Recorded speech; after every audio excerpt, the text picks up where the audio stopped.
Je vais vous lire un texte que Catherine Régent a écrit pour Antoine.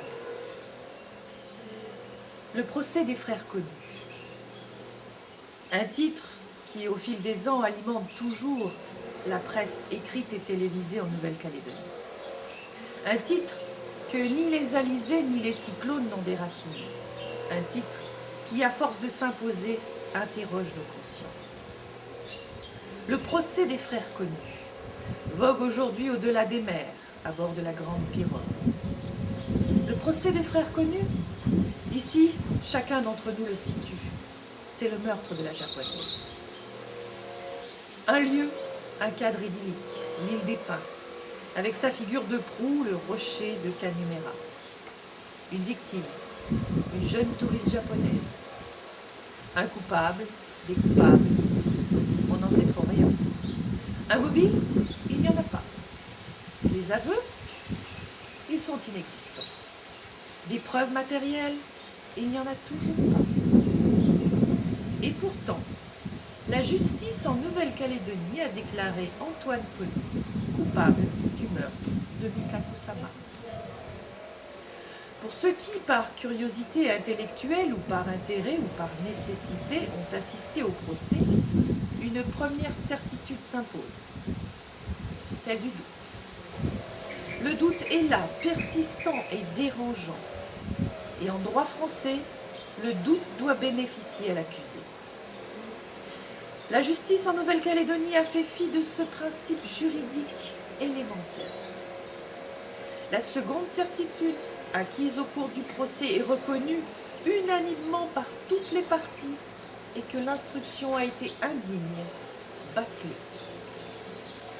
Malgré cela, la justice en Nouvelle-Calédonie est passée sur ce procès à la façon d'un bulldozer bousculant, écrasant et cassant tout sur son passage. Bousculant les spécificités de langage du pays, ainsi que certaines habitudes. Un Calédonien dira j'ai menti pour dire je me suis trompé.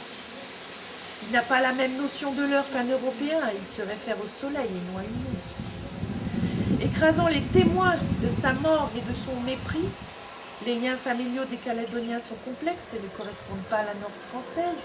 Le terme de tonton n'équivaut pas forcément au terme d'oncle. Il peut désigner simplement un membre de la famille élargie, cassant toute la foi que nous avions en elle, alors que dans un passé pas si lointain, procureurs et magistrats attiraient encore le respect du peuple. Pour une deuxième fois, les frères connus repasseront devant la justice, le 14 avril 2009,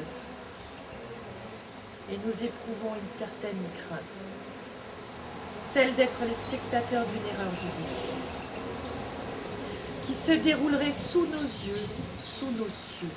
À l'heure où nous construisons, pierre après pierre, un nouveau chemin, où la France nous accompagne dans cette tâche chaque jour, nous ne voulons pas que la justice soit la broyeuse de la plus belle matière qui soit, et qui lui est confiée, celle de la race humaine. Beaumarchais a écrit, après le bonheur de commander aux hommes, le plus grand honneur n'est-il pas de les juger? Nous espérons de toutes nos forces que la justice prenne pleinement conscience de cet honneur qui lui est attribué, qu'elle ne le malmène pas et qu'ensemble nous avancions, confiants et sereins, sur la longue route d'un futur partagé dans le respect et la dignité.